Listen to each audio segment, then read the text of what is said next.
रहने के लिए चाहिए शुद्ध हवा, शुद्ध जल और फल, सब्जी और दूध, दही, लस्सी, घी, ये सब भी चाहिए।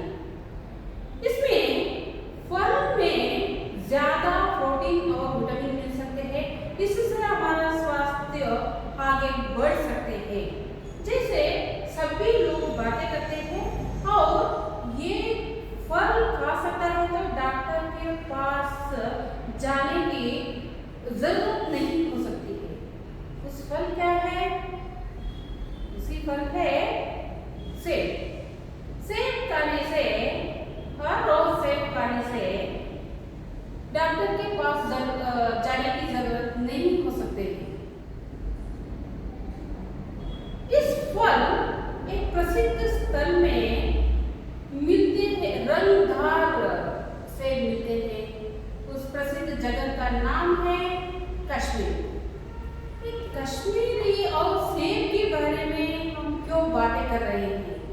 क्योंकि आप लोगों को एक पाठ है कश्मीरी सेब। कश्मीरी सेब, कश्मीरी सेब के बारे में जानकारी देने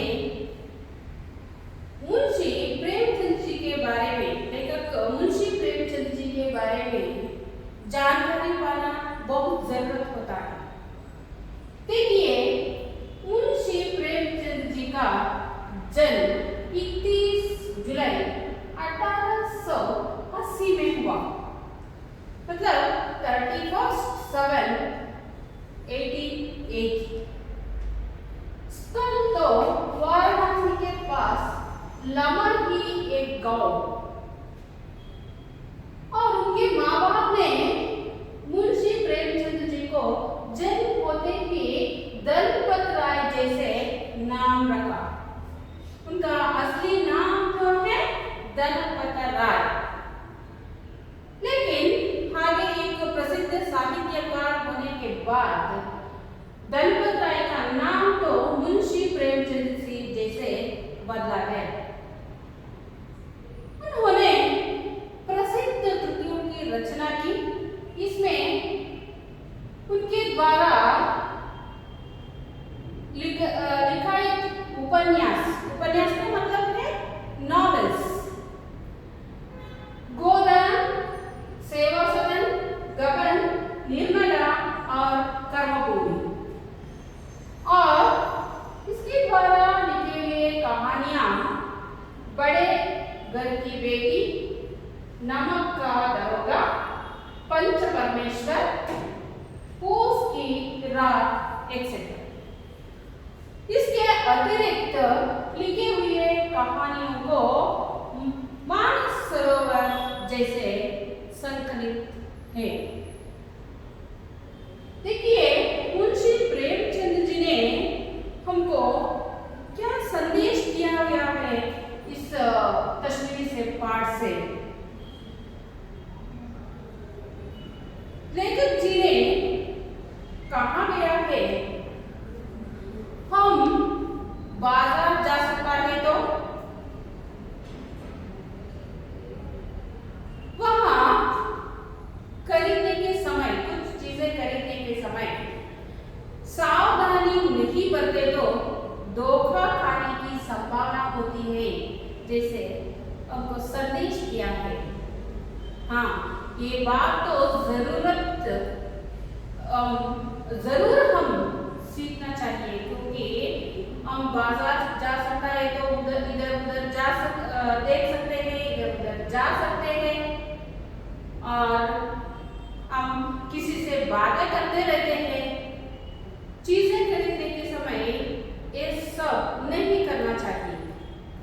सिर्फ खरीदने की ओर ध्यान रखकर खरीदने से धोखा नहीं हो सकता है, नहीं तो जरूर धोखा कार्य करते हैं। देखिए, लेखक जी ने इस कहानी लिखते समय उसके पिछले दिन बाजार में क्या हुआ इसके बारे में हम सब रहे हैं। कल शाम को चौक में 2 बार जरूरी चीजें खरीदने गया था। पंजाबी मेवा फरोशों की दुकानें रास्ते ही में पड़ती हैं। एक दुकान पर बहुत अच्छे रंगदार गुलाबी से सजे हुए नजर आए। लेखक जी ने चौक गए। What is the meaning of chowk? चौक का मतलब है तो सर्कल।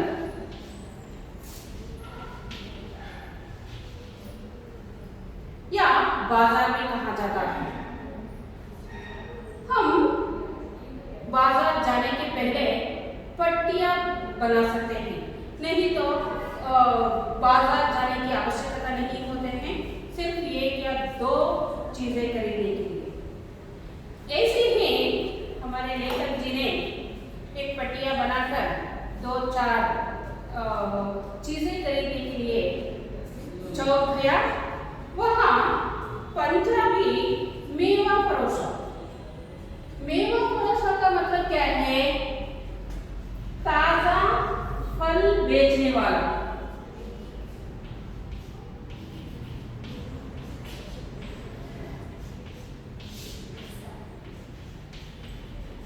ताजा फल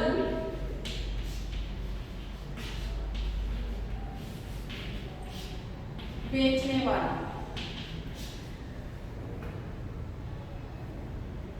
पंजाबी लोग क्या करते थे? मेवा फरोशों को रास्ते में ही व्यापार करते थे, क्योंकि सभी लोग दुकान में रखकर बेचना नहीं हो सकता है, क्योंकि ज्यादा पैसा डालना पड़ता है। इसलिए कभी कभी व्यापारी लोग रास्ते में ही बेचते हैं। एक दुकान पर बहुत अच्छे रंगदार गुलाबी से सजे हुए नजर आए। दुकान में देखा लेखक जी ने बहुत अच्छे और गुलाबी रंगदार सेब को। तब उनको ललचा उठा। ललचा का अर्थ क्या है? इच्छा। बहुत पसंद लगा उनको, लेने की मन हुआ।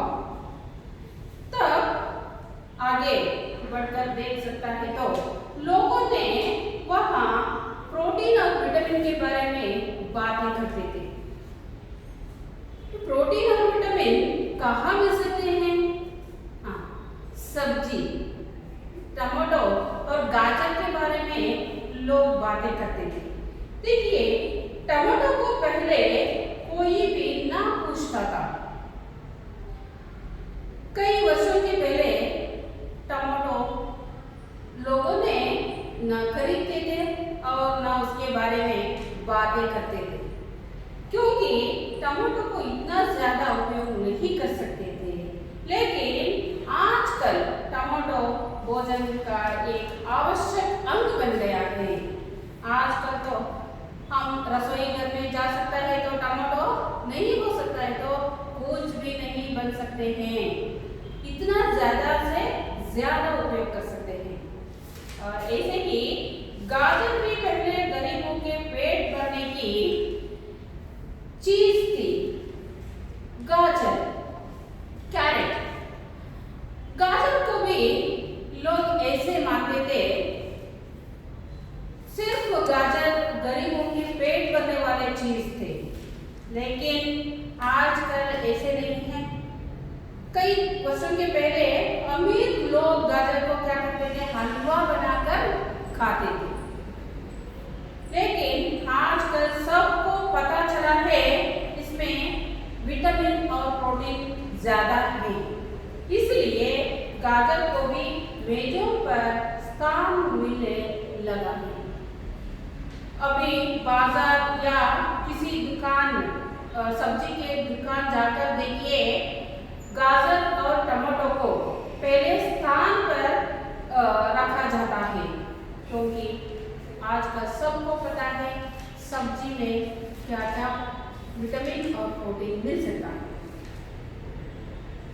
और सेब के विषय तो देखिए, विषय में तो यह कहा जाने लगा है कि ये सेब रोज खाइए तो आपको डॉक्टरों की जरूरत ना रहेगी।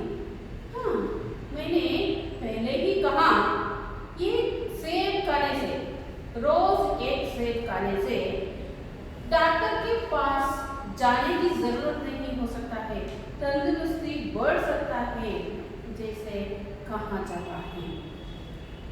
तो सेब तो आम से बढ़कर नहीं है। डॉक्टर से बचने के लिए हम नीम कौड़ी तक खाने को तैयार कर सकते हैं। हाँ, आजकल जैसे शुगर मतलब मधुमेह, ये सभी अस्वस्थता से लोग आगे बढ़ रहे हैं। इन लोगों ने नीम कौड़ी तक खाने के लिए तैयार है। नीम कौड़ी का अर्थ है नीम का फल। सेब तो रस और स्वाद में अगर आम से बढ़कर नहीं है, ये तो अच्छी बात है। सेब डॉक्टर के पास जाने के लिए रोक सकता है, लेकिन आम से बढ़कर नहीं है। ऐसे क्यों कहा जाता है? क्योंकि आम तो देव फल माना जाता है। आम को आम फल भी कहा जाता है, और सिर्फ इतना ही नहीं, फलों के राजा भी कहा जाता है। क्योंकि आम में तो अमृत जैसा गुण होता है, और सिर्फ इतना ही नहीं, सभी भगवान को बहुत पसंद लगता है, जैसे माना जाता है। इसलिए हम हर साल पहले आम खाने से पहले भगवान को नैवेद्य के रूप में रखकर खाना बहुत उचित है। और सिर्फ इतना ही नहीं, ये सभी गुणों के नाते देव फल और आम्रफल गुण होने के नाते आम को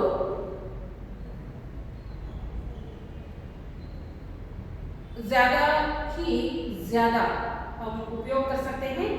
और सिर्फ इतना ही नहीं, आम में और भी ज्यादा गुण है। इसलिए सेब आम से बढ़कर नहीं हो तो भी घटकर भी नहीं। बढ़ना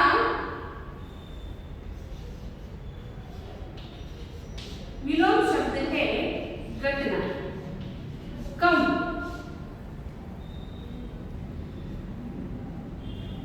स्वाद में सेब आम से बढ़कर भी नहीं और घटकर भी नहीं।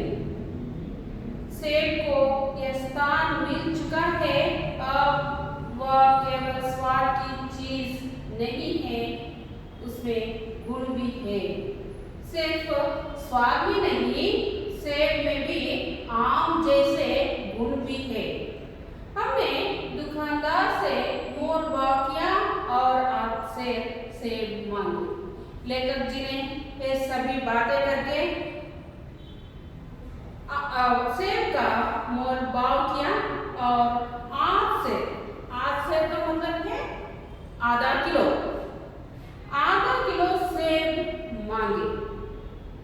दुकानदार ने कहा, बाबूजी बड़े मजेदार सेब आए हैं, खास कश्मीर के, आप ले जाइए, खाकर तबीयत खुश हो जाएगी।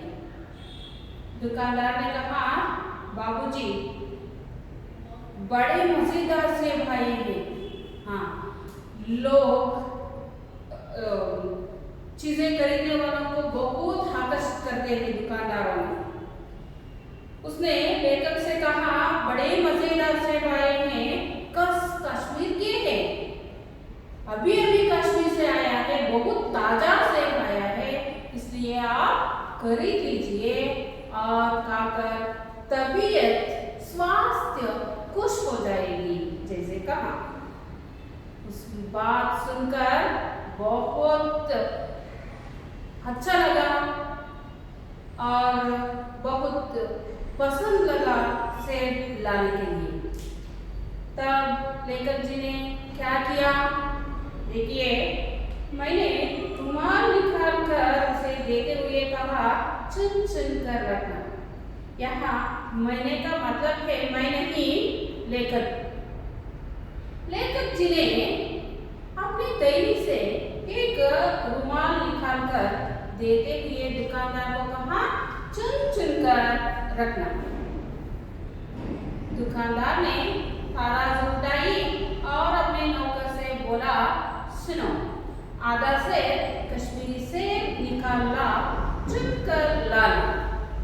दुकानदार ने तराजू उठाकर और अपने नौकर से कहा, इस आवाज हो सकता है ना, बहुत अलग अलग अर्थ निकलता है इससे। उसने कहा, आधा से कश्मीरी निकालना, चुन कर लाना। ऐसे नौकर से कहा। तब एक लौंडा, लौंडा का अर्थ है छोटा सा बालक।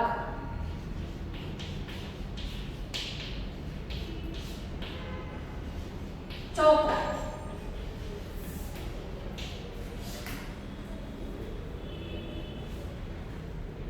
एक चौकरा ने 4 सेब लाए। उनको पता लगता है आधा किलो या 1 किलो में कितने सेब मिलता है, जैसे इसलिए लेखक जी ने आधा सेब लाने के लिए कह सकता है, तो उन्होंने 4 सेब लाए। दुकानदार ने तौला, एक लिफाफे में उन्हें रखा और रुमाल में बांध कर मुझे दे दिया। मैंने 4 आने उसके हाथ में रखे। उसने नौकर ने लाए हुए सेब को एक लिफाफे में उन्हें रखा और रुमाल में बांध कर, लेखक जी ने उनको एक रुमाल दिया था, उस रुमाल में बांध कर लेखक जी को दिया।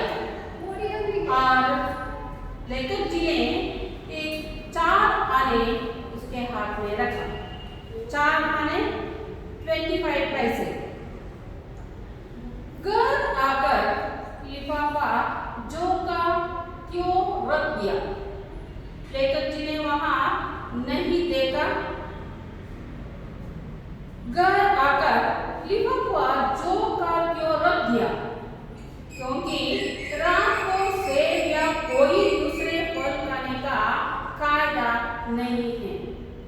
लेखक जी के अनुसार रात में फल खाना नियम नहीं थे, लेकिन हम क्या कर सकते हैं, रात या दोपहर में खाना खाने के बाद फल खाने की नियम रखते हैं। हमको खाना खाने के बाद एक ना एक तरफ फल खा ही सकते हैं, लेकिन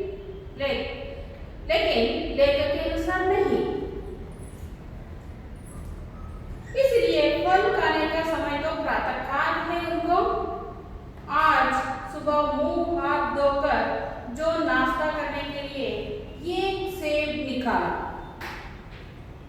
सुबह उठकर लेखक जी ने मुंह हाथ धोया और नाश्ता करने के समय में फल खाने के लिए एक सेब निकाला। एक सेब निकाला तो सड़ा हुआ था। सड़ा हुआ था, ये पूरा नहीं, 1 रुपये के छिलका घल गया था।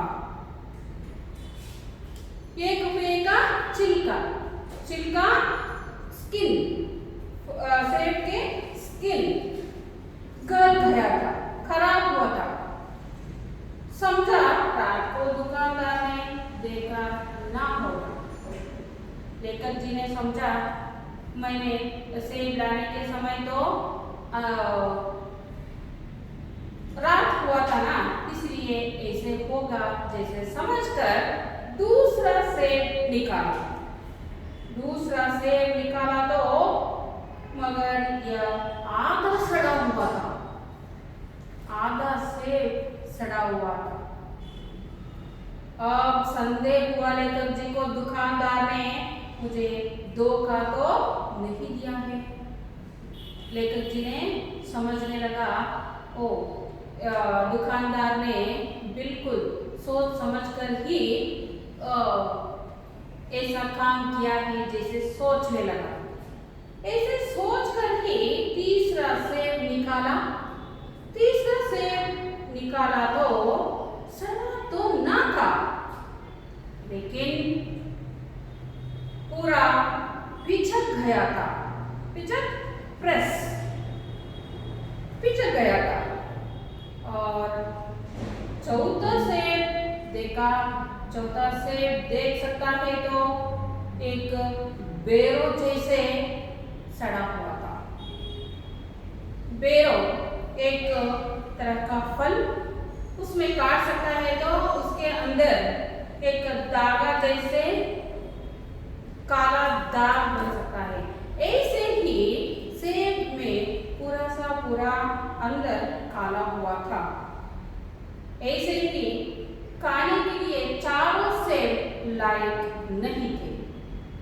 4 आने पैसों का इतना गम ना हुआ जितना समाज के इस चारित्रिक पतन का। लेखक जी को 4 आने के लिए नहीं सोचा, लेकिन लोग कैसे चारित्रिक पतन कर रहे हैं जैसे सोचकर मन को बहुत बुरा लगा। दुकानदार ने जानबूझकर मेरे साथ धोखाबाजी का व्यवहार किया है जैसे सोचकर एक से सड़ा होता तो मैं उसको क्षमा के योग्य समझता। लेखक जी ने कहता है सिर्फ एक सेब सड़ा हुआ तो लेखक जी ने उसके बारे में नहीं सोचते थे, लेकिन वहां चारों सेब सड़ा हुआ था। मगर चारों के चारों खराब निकल जाए ये तो साफ धोखा है। बिल्कुल दुकानदार ने सोच समझकर ही व्यक्तिगत मुंह को देखकर उन्होंने धोखा किया था। मगर लेखक जी ने एक बात कहते हैं यहाँ, मगर इस धोखे में मेरा भी सहयोग था जैसे कहा है। ऐसे क्यों कहा जाता है लेखक जी ने? मेरा उसके हाथ में रुमाल रख देना मानो उसे धोखा देने की प्रेरणा थी। लेखक जी ने सोचा तब वहां गलत क्या हुआ बाजार में, जैसे सोचने लगे तो एक बात याद आई उनको। दुकानदारों के हाथ में रुमाल रख दिया था ना, वहां उन लोगों को प्रेरणा देने की समय मिली। उन्होंने सोचा दुकानदारों ने यह देखने वाला नहीं और पूछने वाला भी नहीं, सिर्फ ले जाने वाला है जैसे सोचकर ये सभी धोखा किया था। जैसे समझकर उसने बांध लिया कि यह महाशय अपनी आंखों से काम लेने वाला जी नहीं है और ना इतने चौकस की गर्व से लौटाने आए हैं। हाँ, वह लेखक जी ने समझा, फिर मैंने पूछने के लिए नहीं जा सकते हैं, इसलिए ऐसे समझकर दुकानदार ने धोखा दिया है।